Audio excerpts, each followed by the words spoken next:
welcome back. Season 4, episode 9 of your Leaders Only digital show and podcast, brought to you here by What It Changed, Mentoring Inc. and Tone Drone TV. I'm your host today, Kendall. And I'm Samaj. And today we have a magnificent show. We have a special guest today. We announced Miss Pinkie in a second, but we ask always that you please invite your friends, have a watch party. We ask that you subscribe to our channel, click the bell, share, comment. If you miss us at any time on our live streaming, you can always hit pound replay and catch us in the comments like that, and watch any show from the past seasons all the way up to the current episode. Yeah, and you can always email us at leadersonly22@gmail.com if you have any questions, any topics, any events for us to attend. We will get back to you within about 24 hours, so reach out at any given moment. And right now we want you to help us welcome Aunt Pinkie, who's a Maryland resident agent, a content creation space owner, and community advocate. Thanks for joining us today. Thank you, Miss. How are you? Thank you, Aunt Pinkie. How you doing today? I'm great. That's good. Now, we originally met you at the PG County Men's Shelter event, where you invited us over, and the guys were having like a pop-up and a car wash. Mm-hmm. How did you get started with the shelter, with that program, and what gave you guys the gumption to actually have a pop-up? So I started going there after the pandemic. I initially started going there back in like 2011 when I was still in the military, but then pandemic happened. It was closed down, but after the pandemic, we started to go back in there, and I just sat down with them, I think last Christmas, and pretty much asked them, what is it that you guys need? And so I was like, this is what I can provide. What do you guys need? They was like, oh yeah, you can come back. I said, okay, I'll come back. And so, of course, I got the same attitude that, yeah, she just talking. Right. And so I showed up like 2 days later and pretty much started working with them from there. And that started on a Wednesday. And so I've been there every Wednesday ever since, with the exception of maybe 2. And that was just for learning workshops that I had to go to, or if they had a meeting. The community day kind of started because I saw that a couple of the guys had issues with going to job fairs. They felt like the job fairs were overwhelming. Some of the guys have like their own type of talent and everything. So it was like, well, why don't we just bring the people to them? Right, bring the employers to them, show, just do a spin on the job fair and do like a talent fair in a sense. And so we just called it a community day because we wanted to actually welcome the neighborhood into seeing what these guys could actually do. And so we had one guy that was a DJ. We had one guy that washed cars. He had his own car washing business. We had a few guys that are like graphic designers, and they sell T-shirts and different inventory and things of that nature. And so that's pretty much where the community day came from, and where I actually met you all at. Okay. Yeah. How did you get involved in wanting to be or working at a men's shelter? You don't hear that often. Do you actually work for the shelter, or are you contracted? Is it through a different program where y'all partner? No, I volunteer there. Okay. So I have on my own organization, Mikhail University, and so we teach business literacy, job readiness skills, life skills, and we promote trade skills. But for me personally, I just went there to volunteer. I found my sister's father was there during the pandemic, and I actually had him come move with me because I had the space. And just during that time when I actually asked the guys, what is it that you need? I started to see what he was experiencing when he was there. And so once I was there, I think my passion with the guys is that, like, a lot of times organizations kind of focus on women and children, and they kind of leave our men out. We can't create a balance in our community or unify if we leave the men out of the equation. Right. And so for me, that's why I kind of have like this main focus on the men at the center. Now we're trying to call it a transitional transformation center instead of calling it a shelter. Right. And instead of calling them homeless, we want to call them unhoused. That way, because words have power, right? So we want to make sure that the guys are seen, they're heard, they're loved, and they just need that opportunity from just anybody, just say, hey, you know, I see you. What is it that you have that you can offer?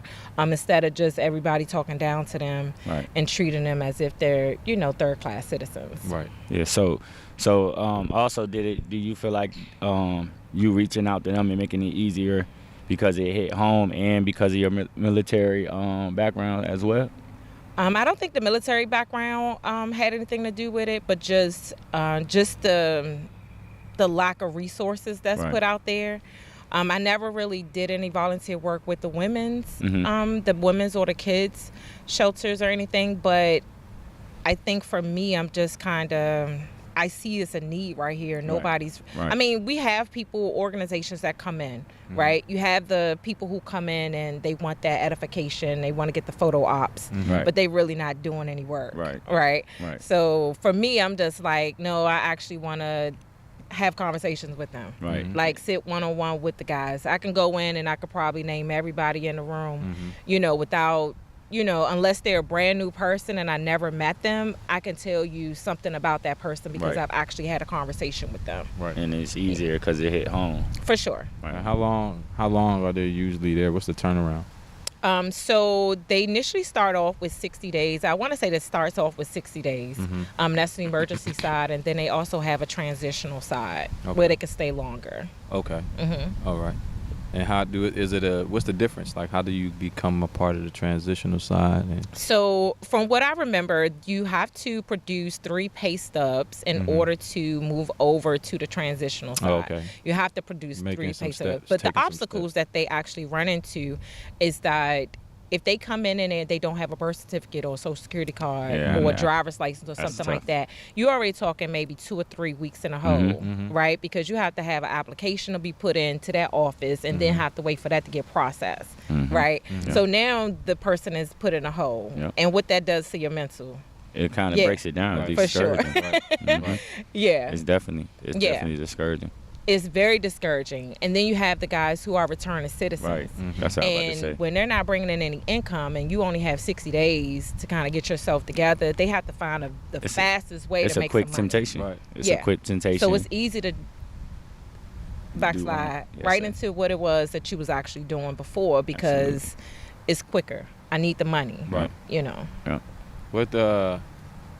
How do we go about, like, being able to bridge that gap? Because isn't the shelter or the transitional house, isn't it funded by the government? I can't tell you who runs what. Because when you ask one person, the next person say, oh, no, we do this.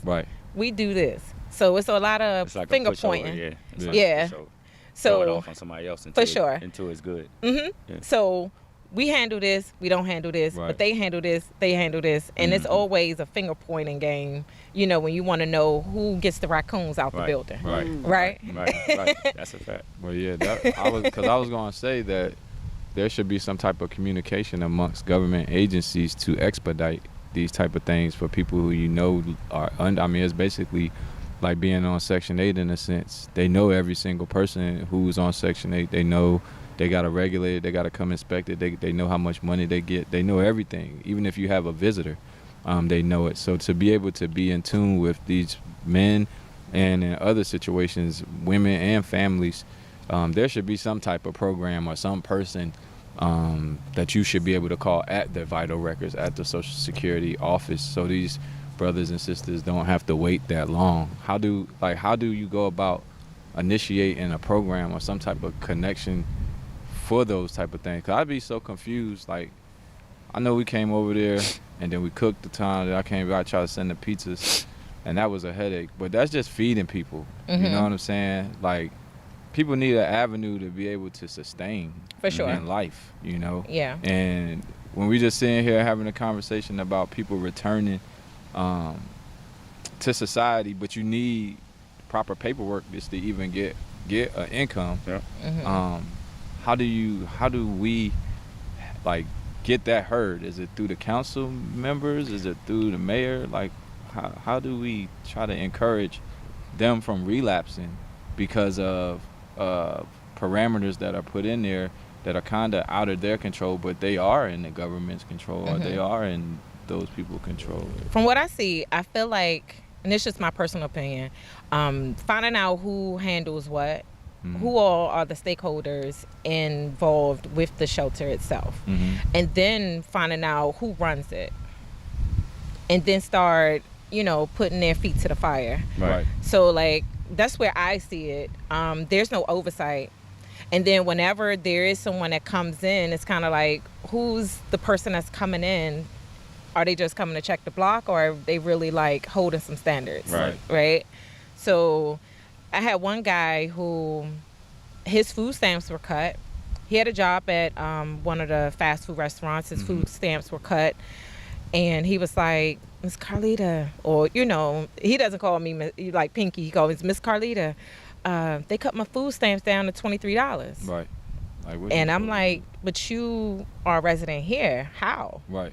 And from there, that next week, he was behind bars.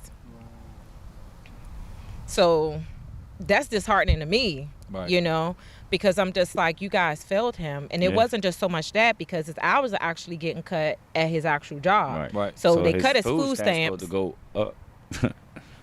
You get? Yeah. But then if you're a resident at the transitional house, why would your food stamps get cut in the first place? It's supposed to be a set number anyway. I don't even think your food stamps should get cut until after maybe 6 months, until after you transition out. Yeah. That way you can actually sustain some type of living and be okay, Because how you expect somebody to get used to something so in within 90 days, you give them, you got these food stamps. You barely already getting or more that many. Yeah. You know what I'm saying? Unless you giving them $100 to $200 every month. And it's only for 3 months. It's like, dang, won't you give them a lump sum then of $500 in 3 months? Okay. You know what I'm saying? $1,500 to start you out versus but then they're $500 gonna wind up selling them and stuff. Yeah, that's the trick though. That's the thing about it too, that everybody don't play by the righteousness of it too. Like, okay, we're gonna give you these, but are you really using them for food stamps? For sure. Or are you using it to treat something that you're not supposed to treat? Yeah. So the that's cash the game value too. of the So stamps. it's like, dang, it's like, man, it's like a catch-22. You know what I'm saying? Yeah, I think that they should. I don't know. I just think that they should regulate it more. They can allot places to shop. There's things that they could do, especially. Majority of these brothers, it seemed like that they would be getting a minimum wage or a retail type of job anyway. And just through my experience of just working part-time at DC Dosa, I know that that's not enough money to pay rent at somewhere, halfway decent. Rent, the average rent, like for one bedroom, like right now is like $2,000 a month. So, But imagine getting a Social Security check, and that's about $900. But then a rooming house, which is just a room, is about $800. It's at least $5. Yeah, and I'm talking $8. $5. Yeah.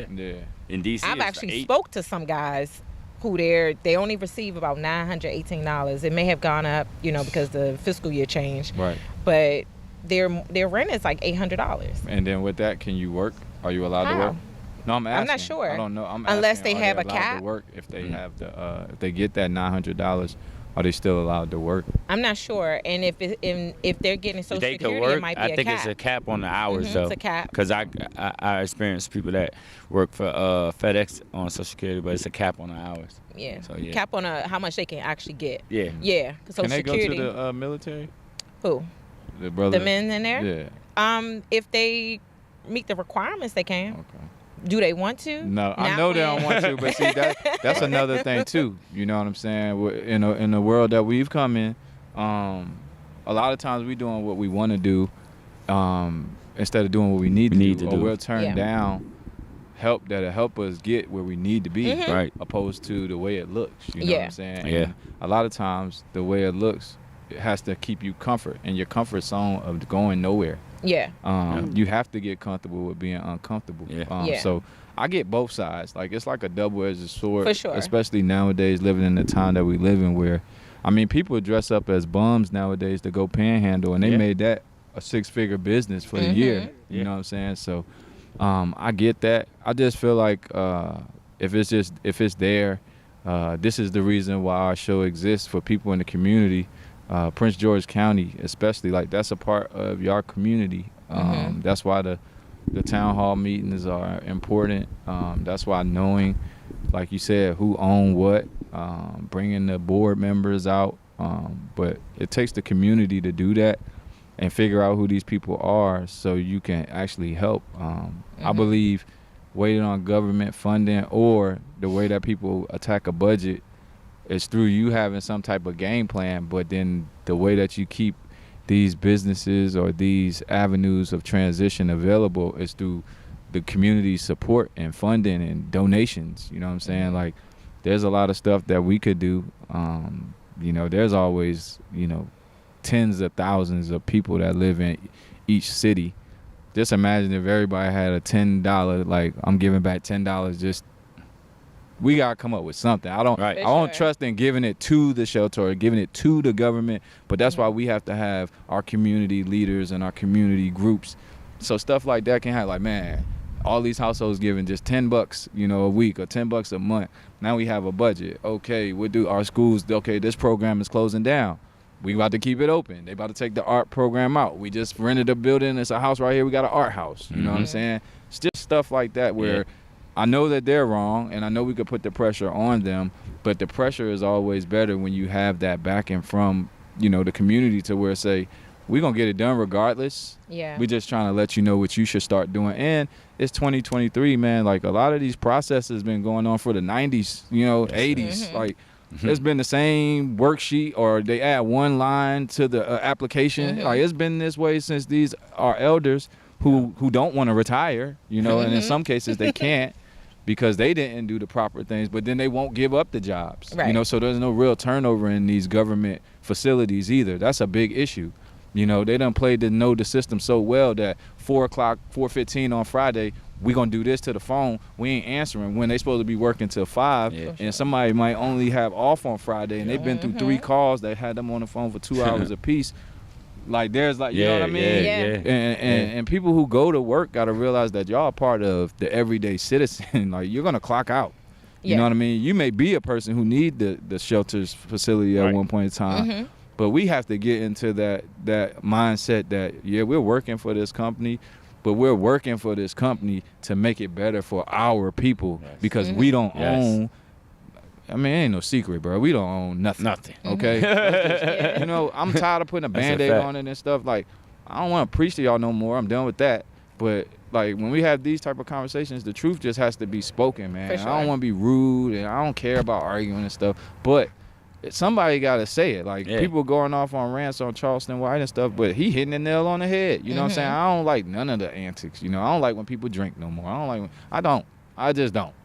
But I respect it. If that's what you're going to do, you got to live in that body. Right. But we got to start hearing the messages and then doing something about it. You know what I mean? So, it's not to be long with we ain't doing nothing about it. It's the messenger that kind of like diminishes. We can't tell 40 or 50-year-old rappers stop rapping about making kilos of money off of kilos. Right. That's not happening. For sure. You could flip that word and say I'm making money off of selling shirts. I mean, what are you really doing? Look, I just did a deal where, first time ever we had 25 restaurants. 25 of this, 25 of that. Then took a stance on my integrity. Like, that matters too. Like, we're not even in a point where people not buying into your music. They're buying into your lifestyle. That's why the social media and all that crap matters. So if somebody is on the type of time you want, being arrogant or ignorant or boastful or petty, that's your thing. That's where you're going to gravitate to. If somebody's into gardening, that's the beautiful thing about today. But then at the same time, we have too many people on the low frequency that can subscribe to stuff that's just harming us. And then when you speak up, it's no way you're going to be able to have a realistic, rational conversation with somebody who's on edge. Right. Yeah. These are the same people that will blow your head off. Yeah. And then think about it later. You know what I'm saying? Think about it when they in a cell. Think about it when they see their mom, or you tell them, like, they can't go. No, you can't do that no more. Yeah. Now it's, It's man, so it's like, too late. we have to take preventative measures because it's like, bro, like you just said, you've been there. You are there. And you don't even know the chain of command. So I can only imagine, where we at. To move forward, because we still have questions. It's just like, these are serious topics. And when you dealing with, especially the man, like when I think about you working at a shelter, Would you say again? I don't want to keep saying the shelter. What's the name Oh again? no, it's the Prince George's house. No, you said it was, but you said what A y'all calling transition? that? Transitional home. Yeah. Okay. So in that regard, the man is the head of the community. Mm-hmm. This like, people don't realize like the level that they place the so-called black man under. Like, there's a doormat. We are under the doormat. Mm-hmm. You know what I'm saying? They weaponized even giving opportunities to our women to put that against us. So now there's a divide in the competition even with that. Like, Yes. I could do what you do. You weren't Mm-hmm. designed to do what I do. So there's no way you could do what I do, and I can't do what you do. But because of monetary value has placed you in a place where you could pay your bills, Mm-hmm. and now they're taking the opportunity away from me, I can't pay my bills. Yeah. So now you're good, I'm bad, and there's no we anymore. You know what I mean? Even if you make, like, the monetary value has gone so far that if you make $1 million at a job, that means you got the balls. Mm-hmm. That means I'm in the household, and if I only make $70,000, I'm a bad man.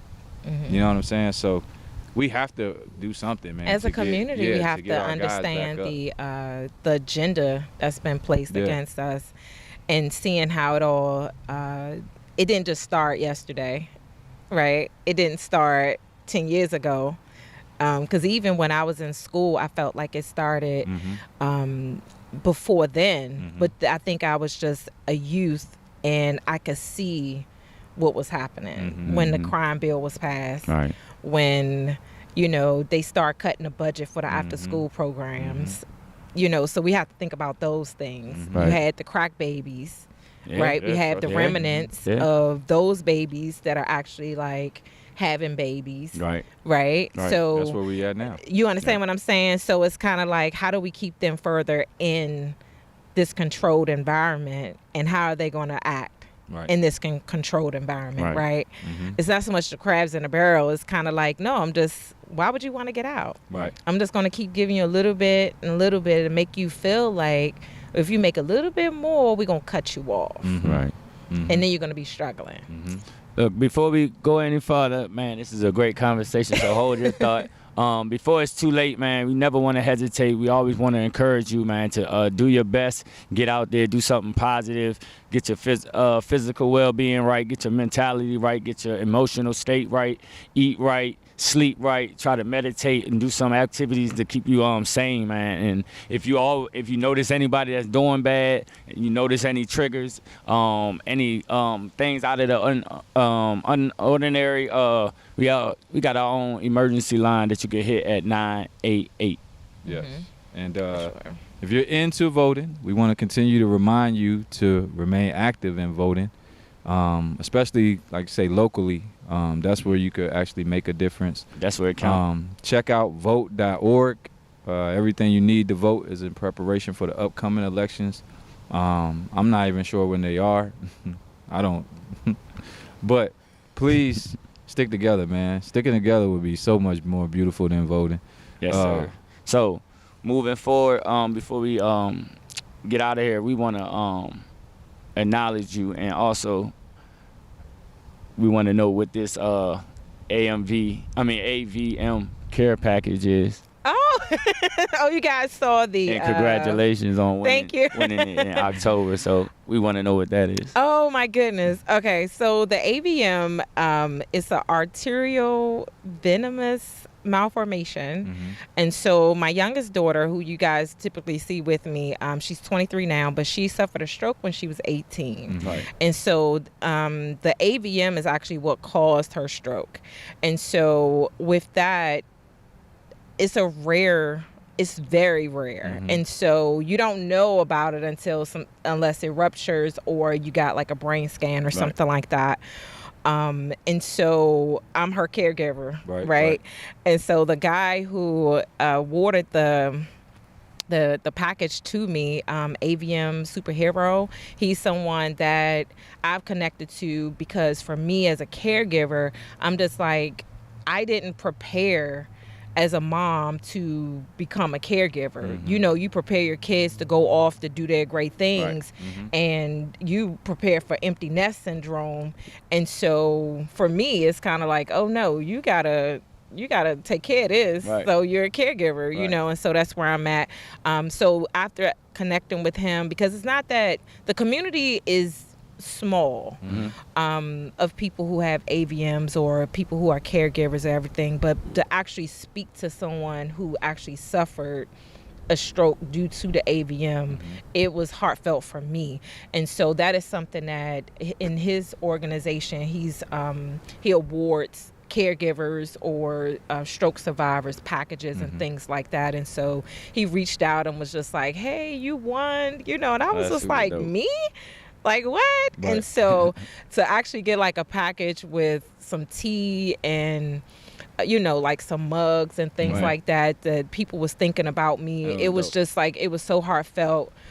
Because a lot of times I feel like, you know, don't nobody see Right, what I'm right, doing. right. You know what I'm saying? Right. I keep a lot of stuff to myself, but it really touched my heart because, you know, I just do it naturally because I think this is what I'm supposed to do. Right. But people don't see how I become overwhelmed by everything, you know, because I'm like, yo, I'm supposed to be traveling the world right now, Right. doing my thing, but I actually have to, you know, adjust everything that I do because I have to make sure that my daughter is cared for. Right.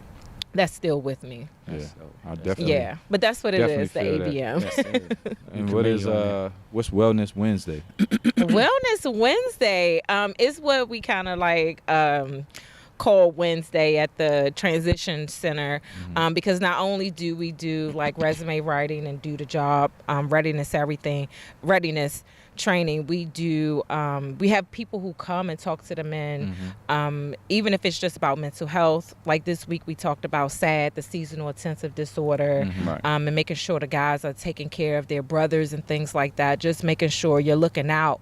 A lot of times when time changed, we get less daylight hours, or the holiday season come around, a lot of people go into their stress. shell, especially if they lost a loved one. Seasonal depression. Yeah, Yes, sir. yeah.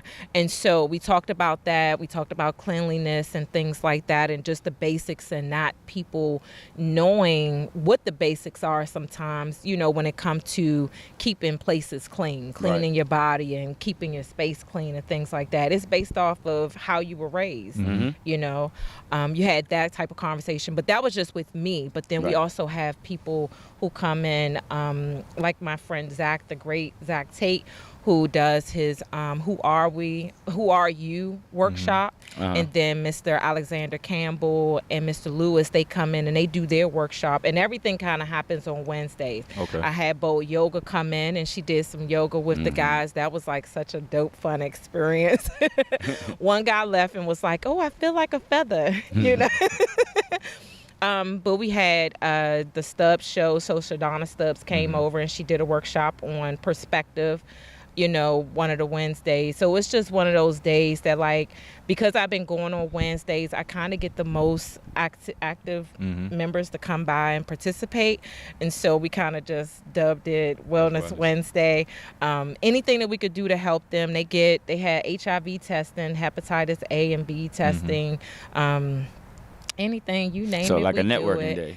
Yeah, resources. Yeah. And so we That's have dope. something coming up That's on dope. the 20th where we have Employee PG coming over with the mobile unit. Okay. We also have someone from Generation DMV. They're coming over to kind of observe what we're doing, because I saw that they have like men focus groups, and I wanted them to kind of tap into talking with the men. And then we also have this other organization who donates clothes to you guys. Jay, he connected me to someone that has like a thrift store that's in Okay. Brandywine. They're Okay, going to yeah. come over and they're going to donate some clothes to the guys. And Shout out so- Jay Flo, Yeah, Jay. my boy. Yeah, so you know that's what we doing, you know. And where's That's where's the location? 603 Addison Road South.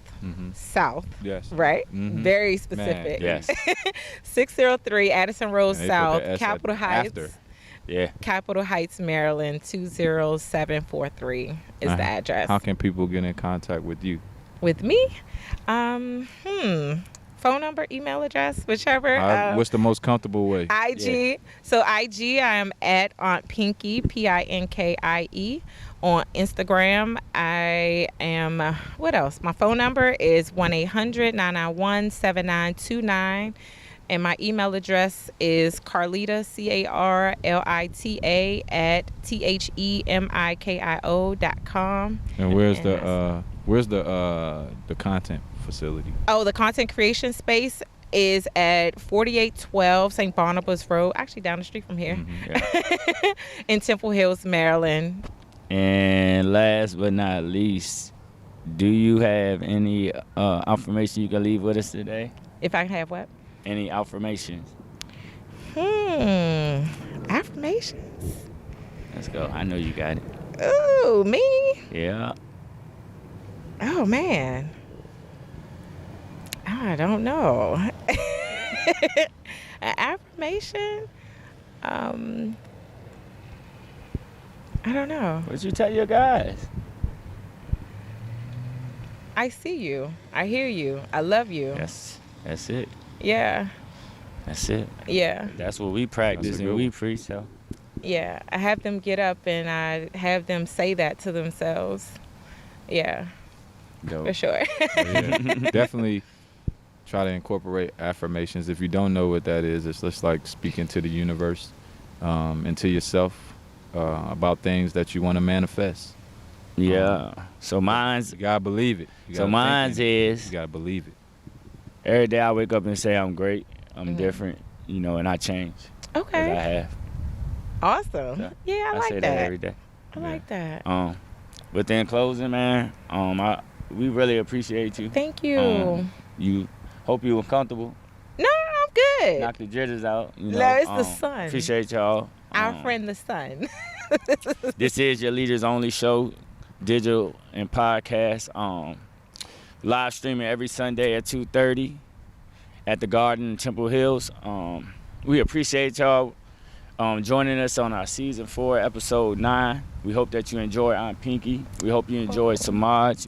I know y'all enjoyed me. We are brought to you here by What It Changed Mentoring Inc. and Tone Drone TV. I'm always going to say my name is Kendall and I'm one of your hosts. And I'm Samaj. We ask that you subscribe, like, comment, share. Email us at leadersonly22@gmail.com. If you miss us, man, we always ask that you catch from season 1 up to 4, episode 9, anytime. If you miss us on the comments on our live streaming, you can always pound, replay in the comment section, any topics, anything that you want to bring forth, bring it. 988, don't hesitate or late. Or you'll be too late, man. If you seeing anything, like I said, triggers, if you recognize your person down, that's not his self or not herself, man, just reach out, 988.